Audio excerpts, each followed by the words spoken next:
Ibu. Ya, mulai. Oke, kita balik lagi bareng-bareng. Tadi kita lagi ngobrolin tentang pemahaman teknis, itu seberapa pentingnya buat sutradara. Tadi udah ada pendapatnya dari dari Joko, dari siapa lagi tadi? Upi ya. Iya Sekarang udah. kita lanjutin yang Teteh. Yang Teteh tadi, Teteh lanjutin silakan. Ya, ini cuman menambahkan aja sih sebenarnya, karena basic knowledge itu penting banget untuk semua aspek di filmmaking, sinematografi, production design, art, kemudian script dan segala macam itu ya. Tapi communication skill juga penting gitu, karena jangan sampai kita bekerja tapi kita nggak ngerti gitu mau ngungkapinnya gimana gitu, dan itu nggak cuma ngungkapin ke pemain tapi juga ngungkapin ke chief dari setiap department. Jadi pasti yang di sini punya kedekatan sendiri kan dengan sinematografer siapa, art director siapa, dan itu benar-benar harus kita bina dengan baik hubungan itu, sehingga maunya kita yang ada di kepala kita apa bisa terkomunikasikan dengan semua bos-bos dari departemen-departemen ini gitu. Karena kalau enggak jadinya semua bingung, malah kita sendiri frustasi gitu kan, nggak tahu ini kok jadinya kayak gini, malah filmnya selesai bener tapi prosesnya tidak efektif. Dan itu lagi saya cuma mau menekankan bahwa kalau mau jadi sutradara itu, kalau misalnya kita tahu bahwa kita susah ngomong secara lisan, semua itu sebenarnya bisa kita bikin shortlist yang jelas, kita bikin all the gambar-gambar stick figures aja tuh juga it matters so much untuk mengkomunikasikan apa yang ada di kepala kita. Kita kasih reference, kita kasih color reference, kita kasih gambar dari lukisan apa yang mungkin kita suka, terus dari itu kita komunikasikan ke sinematografer. Hal-hal seperti itu yang membuat kita jadi nakodanya, emang nakodanya dari saya gitu. Jadi emang benar, jangan sampai publik cuman mikir kita cuman ngatur pemain. Sebenarnya enggak, sama sekali enggak. Total look dari apa yang kalian lihat itu adalah konsep, sebenarnya harusnya datangnya semua visi dari sutradara itu gitu loh. Jadi pekerjaannya nggak cuma nyuruh-nyuruh, enak luar, itu semua persiapan, pada saat sebelum syuting mungkin yang lain udah istirahat, kita masih coret-coret, kita masih WA-an sama DOP, besok gue maunya gini ya, yang ini kayaknya ternyata jendela yang ini dirubah deh, kita ngomong sama art directornya gitu. Jadi sebenarnya ini adalah sebuah nakoda di mana kapalnya gede banget, di mana di kapal itu banyak kamar-kamar yang ada bos-bosnya lagi yang kita harus bisa berkomunikasi. Jadi skill komunikasi sama skill teknis itu dua kombinasi yang sangat penting buat sutradara. Gue nambahin. Oke, Nung, silakan. Ya, apa yang dibilang Joko Anwar itu benar sekali, dan itu memang petunjuk petunjuk dan plak SOP-nya sutradara. Artinya sutradara memang harus punya kemampuan untuk mengkomunikasikan secara artikulatif kepada kru-krunya, kru utama, dunia yang dibayangkan di dalam skrip. Cuma persoalannya yang sering sekali saya hadapi di dalam industri ini adalah kalau saya menemukan produser sekelas Technia gitu kan, Mbak Mira gitu kan, yang tahu betul bahwa menghargai visi dunianya sutradara itu buat gue berada dalam lingkungan yang ideal gitu kan. Tapi yang terjadi banyak sekali yang saya hadapi produser yang mana dia memegang peranan penting di dalam distribusi, ya kan, di dalam distribusi sebuah film, ya kan, dia itu punya bayangan sendiri terhadap filmnya. Jadi pada waktu itu gue disuruh sebuah novel gitu kan, Ayat Cinta, dan kemudian dia sudah punya bayangan sendiri tentang gue mau membuat film kayak begini dengan feel begini, bahkan ada contohnya ini, filmnya referensinya ini seperti itu gitu kan. Nah, dan itu nggak cuma satu orang gitu kan. Bahkan yang paling parah pernah gue lakukan adalah gue nggak perlu harus menyebutkan nama di sini, ya kan, nggak perlu harus menyebutkan judulnya. Gue udah punya visi seperti yang Joko Anwar bilang. Gue udah delivery, udah syuting, udah jadi, udah edit, ya kan. tiba-tiba warnanya diubah oleh produser. Warna gambarnya, terus kostumnya yang tadinya gua udah apa namanya, yang gua udah edging, terus kemudian gua udah bilang apa namanya, art director gua udah susah payah meng-edging tembok apa segala agar terlihat sangat apa namanya, sangat rough gitu kan. Tiba-tiba diubah sama produser, dihilangin semua edgingannya itu menjadi clean. Dan itu Kasian gue Hanung. coba oh ya oke ya kan karena apa ya kan karena alasannya dia punya privilege untuk mendistribusikan dan dia merasa punya mereka juga bukan hanya mereka punya apa namanya punya strategi marketing dia merasa bahwa ini penonton gue segini penonton gue akan menerima ini gitu loh itu yang harus perlu Ya kita tapi sadari mungkin betul. itu justru bisa dikomunikasikannya dari awal ya. Makanya Iya. hubungan antara sutradara sama Ya produser itu betul adalah betul sesuatu yang sangat-sangat itu udah kayak a marriage, udah kayak kawin ya. Jadi kalau betul Niscaya. Mbak, misalnya udah betul sekali. dikomunikasikan dari Betul kalau awal, produsernya itu yang produsernya harusnya penting. sebaik sebagus Mbak Nia. Udahlah, itu emang idealnya emang kayak lu, Mbak gitu loh, produser gitu kan. Cuma yang terjadi Nung, adalah Karena di gue juga atas sutradara, meja. jadi gue tahu rasanya jadi sutradara. Nah, itu dia. Sekarang Ini gue jadi kira-kira produser produsernya buat dengerin gak ya? Semoga sutradara Dengerin. bodo Hanung amat, gue bodo amat gitu loh, gue bodo amat, gue sangat menikmati, Iya, gue sangat justru seru menikmati nih, ini seru. semua. Ya, Tapi masalahnya lu kerja juga sama produser itu. Lu kerja juga sama mereka mulu. Saya mau kerja pendapat lagi ya. dan kerja lagi dan kerja Saya lagi. mau Oke, tadi Mas Riri, gue gak Mas pernah, Riri mau nambahin apa, Mas? di-calling sama Mbak Nia, gue gak pernah di-calling Iya, sama saya Mira, ya kan? Gue gak Coba, pernah di-calling sama tar dulu, Lala, Mas Riri. gitu kan? Teman-teman, ya. bentar. Coba Mas Riri mau ngomong apa, Mas? Kalau Coba. ya kalau saya sih sebenarnya penting banget aspek teknis yang basic banget. Misalnya kayak editing itu, maksudnya ini kita sekarang banyak sekali film yang kemudian memang kenapa kita sering banget orang menganggap film itu kayak terjemahan dari sandiwara panggung yang direkam pakai kamera gitu, karena memang film juga ini menarik banget karena kita tuh udah 70 tahun hari film gitu ya. Mungkin kita juga mulai harus berpikir bagaimana kita mengembalikan lagi kayak basic seni film itu gitu. Dan sekarang kadang-kadang semua pengetahuan teknis kita, konsep-konsep kita itu sekarang banyak dikalahkan oleh film yang tidak perlu ada aspek itu, terang benderang aja gambarnya, tidak ada konsep yang kerasa dipikirkan sebagai tonality misalnya, sinematografi, tapi laku. Jadi nggak ada yang peduli sebenarnya dengan semua yang kadang-kadang kita omongin. Mungkin itu basic keluhannya Hanung gitu. Karena sekarang film sudah menjadi kayak industri yang dihitung berdasarkan jumlah penonton lo berapa yang penting gitu. Itu aja sih. Jadi kita Tapi harus kenapa, misalnya, kenapa tidak ada semacam penelitian secara atau nggak tahu ya, tidak penelitian secara akademik tentang, misal ya, tentang pertanyaan yang paling mendasar, kenapa Warkop ya kan, kenapa Warkop menjadi film dengan jumlah penonton terbanyak sepanjang masa, ya kan? Itu banyak sih, buat gue pribadi. penelitian. Buat gue pribadi adalah ketika gue menonton film Warkop, memang di dalam kepala gue itu kok ini berbeda sekali seperti halnya yang gue pelajari di dalam teknik sinematografi di IKJ. Artinya ada skenario drama 3 babak, apa segala macam, ada itu tidak. Makanya ketika gue nonton kayak ada resistensi di situ. Tetapi itu adalah jumlah penonton yang terbanyak sepanjang sejarah film nasional. Nah, oke, Mas Garin.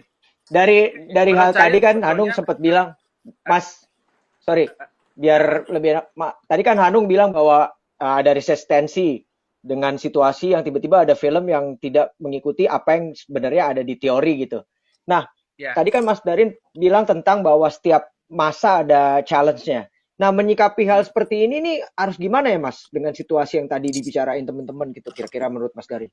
Yang pertama ya, ada hukum klasik ya, bahwa ada yang disebut standar profesional. Negara-negara yang maju di dalam industri dan continue terus-menerus, itu standar profesionalisme di bidang unsur-unsur sinematografinya dan hubungan dengan penonton itu itu dijaga betul. Bahkan yang disebut selera itu ditumbuhkan, tidak diikuti. Selera kalau special effect makin tinggi ya makin tinggi ya kan. Misalnya di Singapura lah, panggung-panggung bagus karena selera ditumbuhkan sehingga apa yang disebut profesionalisme mendukung selera yang ditumbuhkan, tidak diikuti. Nah, kalau ada faktor-faktor X yang di luar dari nilai-nilai umum, apa yang disebut dengan nilai-nilai industri, nilai profesional, itu selalu ada di mana-mana. Tapi ketika sebuah negara atau sebuah kebudayaan, etika dan profesionalismenya itu tidak tumbuh secara konsisten, maka dia naik turun. Karena kita tidak bisa meraba apa yang disebut kesuksesan, keberhasilan, dan pencapaian. Oleh karena itu, seorang pencipta film harus kembali bahwa dia punya dasar-dasar profesionalisme dengan beragam perspektif yang harus dipegang oleh para pembikin film. Hong Kong, Korea, Cina, dan sebagainya, termasuk Amerika tentu saja, itu standar-standar profesionalismenya betul-betul dijaga. Di dalamnya ada pengetahuan dasar dari film dan proses bekerjanya. Jadi kalau ada faktor-faktor tiba-tiba film meledak, ya sama aja kamu nggak sekolah, kalau tiba-tiba jualan laris terus juga ada, nggak ada masalah itu. Selalu ada unsur-unsur di luar dirinya. Yang di luar dirinya tiba-tiba sukses harus dipelajari. Mungkin itu menjadi rumus baru atau itu kebetulan saja. Ya, itu juga bisa dibaca kembali sebagai suatu peta baru. Jadi sekali lagi menurut saya tentang pengetahuan keterampilan, semakin ini ayat Gari Nugroho, ini kan soalnya haji ya, jadi harus punya ayat ya. Jadi kalau melangkah, pengetahuan semakin banyak, semakin bagus, seperti kata Joko, bisa didistribusikan untuk berkomunikasi dengan kru, ya kan? Tapi juga pengetahuan itu menolong kalau sutradaranya makin tahu jika ada unsur-unsur yang tidak terjaga oleh ekspertis di unsur-unsur filmnya untuk dia memandu lebih bagus. Karena sutradara itu mengarahkan dia kayak saya. Saya lahir dari film 35 yang tidak ada monitornya.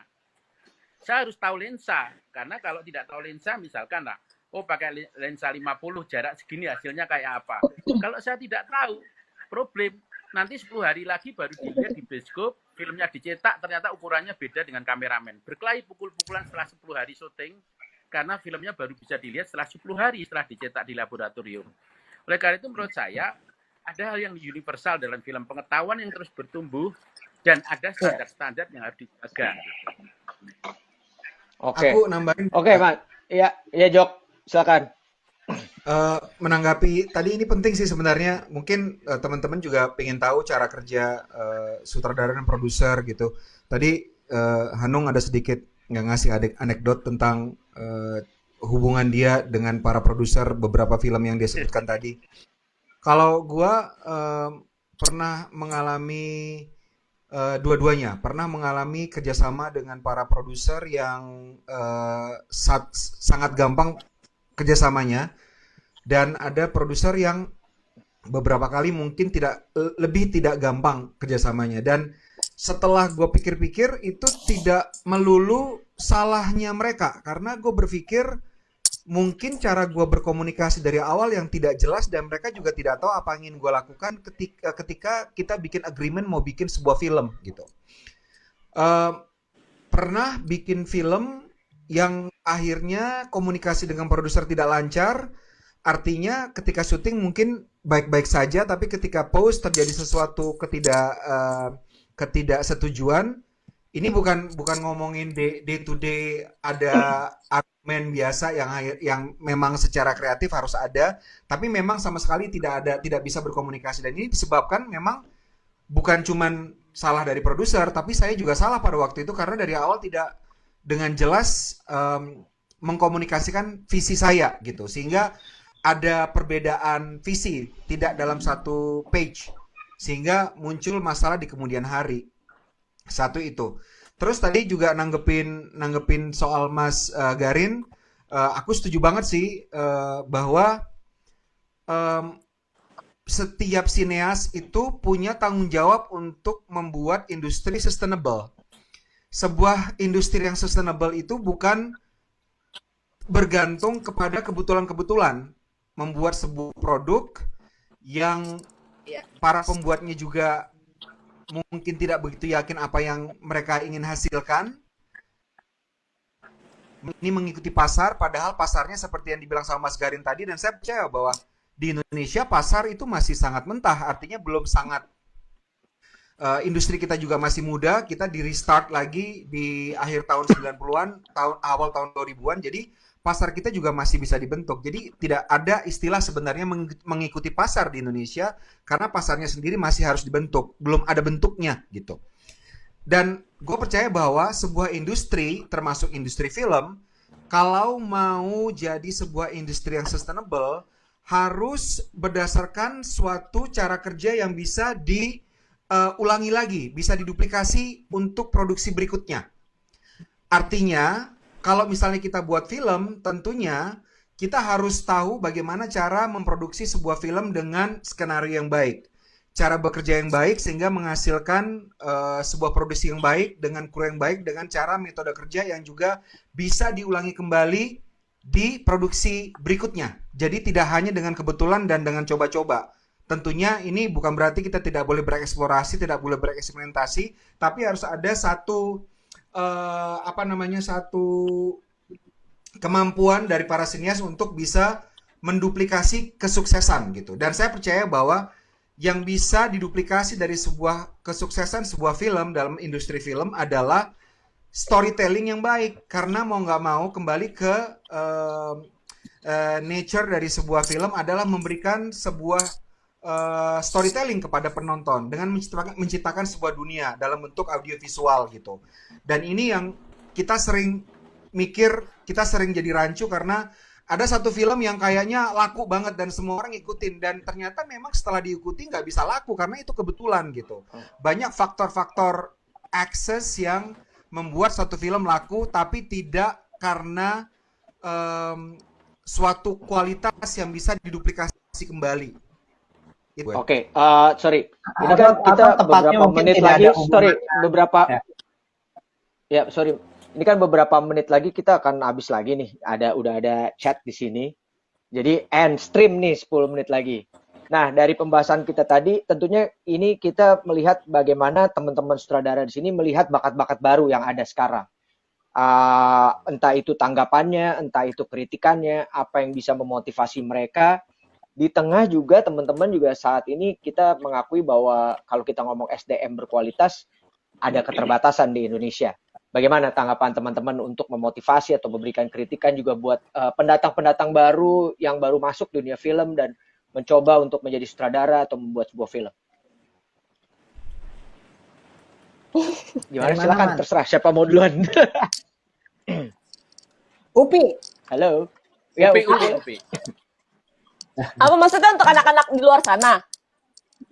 Untuk jadi jadi banyak guru yang atau dengar pemain sih mungkin mau sutradara lah, tentu kita bicara tentang sutradara. Kan juga kita lihat banyak juga pendatang-pendatang baru dunia film nih sebagai sutradara yang memang ada yang udah baru buat film. Nah, kira-kira motivasi atau kritikan apa yang bisa membuat mereka akan semakin berkembang ke depannya gitu. Saya pikir kalau industri film ini ingin maju, memang regenerasi tuh harus ada gitu ya. Kalau misalnya kita lihat saat ini memang jumlah sutradara kita nih, kalau misalnya filmnya tayang, orangnya kayak itu lagi gitu. Even kayak misalnya saya sendiri pun sering banget ditawarin produser yang mana saya harus tolak karena saya nggak sanggup untuk ngerjainnya. Artinya sebenarnya apa yang ditawarin ke saya tuh sebenarnya punya peluang untuk orang-orang lain di luar sana kan gitu. Jadi mungkin saya nggak ngerti apakah sekarang udah semakin banyak atau gimana, tapi mungkin kalau saya tuh pengen nih, saya yakin banyak juga orang tua yang nonton bahwa kalau anaknya jatuh cinta sama film, ingin sekolah film, ingin mengambil jurusan film, dikasih kesempatan aja dan jangan pernah takut bahwa film ini tetap punya masa depan yang bagus gitu. Karena menurut saya memang kalau kita mau maju, industri film mau maju, regenerasi itu harus ada. Jadi sebanyak-banyaknya ingin bikin film, sekolah film, ambil film, jalanin aja. Oke. Buat yang lain? Kalau saya sih sebetulnya di era sekarang ini banyak sekali film, banyak sekali etalase selain sinema ya, selain bioskop yang bisa dimanfaatkan untuk untuk mengaktualisasikan, mengimplementasikan gagasan sebagaimana yang tadi Joko Anwar katakan gitu kan, bahwa memang sutradara itu memiliki visi yang besar dan visi itu sekarang sudah ada tempatnya, dan nggak cuma di bioskop gitu kan. Ada kanal-kanal, misalnya YouTube, ya kan, YouTube channel, bahkan sekarang orang bisa membuat channel sendiri di YouTube, terus kemudian ada OTT, ada web series, ada segala macamnya. Satu contoh aja film misalnya Light Out, ya kan, film horror Light Out itu justru viral ketika ada di YouTube, dan akhirnya film pendek yang viral di YouTube yang akhirnya kemudian menjadi layar lebar gitu kan. Jadi saat ini sebetulnya yang penting buat saya adalah bagaimana kemerdekaan si kreator itu lebih punya tempat sekarang dibandingkan dengan era-era ya saya gitu kan. Pada saat itu yang saat itu mempunyai ada di bioskop, kemudian televisi, sinetron harus lewat programming sendiri, harus datang ke PH, ngelamar apa segala macamnya gitu. Tapi sekarang sudah mulai banyak. Jadi kemerdekaan, kebebasan dalam menuangkan gagasan jadi lebih luas gitu. Itu sih. Oke. Ya, oke, silakan yang lain. Ya, untuk saya sebetulnya kalau sekarang Mas Garin dulu. Oke, ya, Mas untuk Garin. saya sebetulnya sekarang teknologi di tangan setiap orang, sehingga begitu banyak orang bisa jadi sutradara, bisa jadi kameramen, dan bisa jadi apapun juga dengan cara-cara distribusi dan komunikasi yang baru sama sekali. Tetapi pelajaran di setiap revolusi industri, misalkan revolusi 2.0 lah, revolusi melek huruf, itu melek yang tidak fungsional karena tidak banyak yang bisa membaca buku dan mau membaca buku.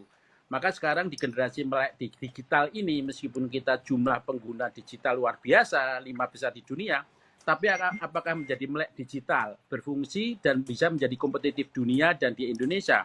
Itu pertanyaan untuk teman-teman muda sekarang dan untuk kita semua hari ini. Melek digital yang fungsional dan kompetitif. Oke, Mas. Mas Riri, silakan. Saya pikir mesti banyak-banyak lagi melihat sejarah ya. Maksudnya biar bagaimanapun kita tuh mungkin bisa belajar banyak dari apa yang sudah dilalui oleh perjalanan dunia film kita sendiri di Indonesia gitu. Dan tentu saja di situ ada macam-macam, ada masalah-masalah teknis, perkembangan teknis. Kita sudah bikin film bersuara juga tidak terlalu lama setelah suara ditemukan. Kemudian kalau kita lihat filmnya Usmar Ismail di tahun-tahun 50-an itu secara teknis banyak yang sekarang itu masih bisa berkompetisi saya rasa dengan technical approach film-film zaman sekarang gitu. Jadi kalau dikatakan sekarang informasi atau kemungkinan kita belajar dari referensi film-film luar yang canggih itu banyak, menurut saya kita juga harus menyadari bahwa belajar dari apa yang ada di tempat kita ini sendiri, termasuk sering-sering menjelajah ke wilayah-wilayah di Indonesia yang masih jarang suaranya didengar di layar film kita gitu. Kita masih butuh film dari Papua, kita masih butuh film bersuara dari Ternate, dari Ambon dan seterusnya gitu. Itu yang mudah-mudahan bisa dijadikan sudut pandang dan sudut berpikir juga oleh teman-teman yang mulai membuat film. Oke, Teteh mungkin. Ya, kalau aku mungkin untuk yang mendengarkan di luar sana, sebenarnya kalian nonton film-film awal kita. I think after you see this live, Instagram live dari IFDC Club ini, sebaiknya nontonlah film-film awalnya Mas Garin. Kita dari tadi sebut-sebutin Cinta Dalam Sepotong Roti, film awalnya Joko, Surat. film awalnya Riri, film awal kita. Karena it's 30 Hari Mencari Cinta, everybody, first film itu penting banget dari orang-orang yang misalnya kalian idolakan untuk kalian pelajari, ya. Lalu itu masih kita rata-rata bikinnya masih pada pakai 35 mili atau 16 mili yang ada di sini. Dan kalau aku pesannya adalah justru dengan digital, dunia digital ini semua jadi mudah, tapi kadang-kadang kita suka lupa untuk create system. Kita harus create system yang sustainable, standard operating procedure. Mungkin itu yang tadi Joko maksud, supaya bisa diulang-ulang kesuksesannya. Kesuksesan bukan dari jumlah penonton, tapi dari sistem, sistem bekerja. Karena dengan adanya dunia digital, orang jadi nggak peduli sama sistem kerja sama sistem komunikasi. And last thing is choose your producer. Choose your producer well. Producer yang ngerti kreatif, produser yang punya duit tapi ngerti kreatif. Karena kalau nggak choose it well, cuman mau nyemplung aja, akhirnya jadi berantem nggak pugu, semuanya dihapus, semuanya diganti. and communicate what you want to do. Apa yang lo pengen bikin sih dari film ini dengan sebaik-baiknya ke produser yang ngerti kreatif dan produser yang punya duitnya. Gitu aja supaya semua lancar dan bisa berputar like a rolling stone ya. Ya, Nung, dengerin tuh Nung. Oke. tambahin Joko, dikit. silakan. Iya, silakan.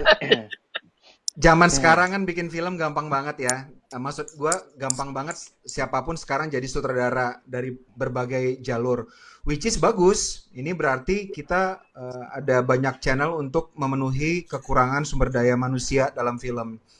Cuman aku mau menggarisbawahi yang selalu disebut sama Riri Riza tadi bahwa sejarah, harus belajar sejarah. Karena apa? Karena bikin film itu sekarang gampang. Untuk jadi seorang sutradara gampang. Come up dengan sebuah film, filmnya di layar lebar, ada namanya sebagai sutradara, it's very very easy sekarang. Cuman kalau misalnya kita membaca sejarah film, kita akan sadar bahwa film ini adalah sebuah vehicle, sebuah tools yang sangat powerful untuk humanity. Banyak sekali film yang memberikan impact yang sangat besar untuk kehidupan manusia. Banyak sekali film yang menciptakan peradaban atau setidaknya mempengaruhi peradaban. Jadi film adalah sesuatu yang sangat powerful.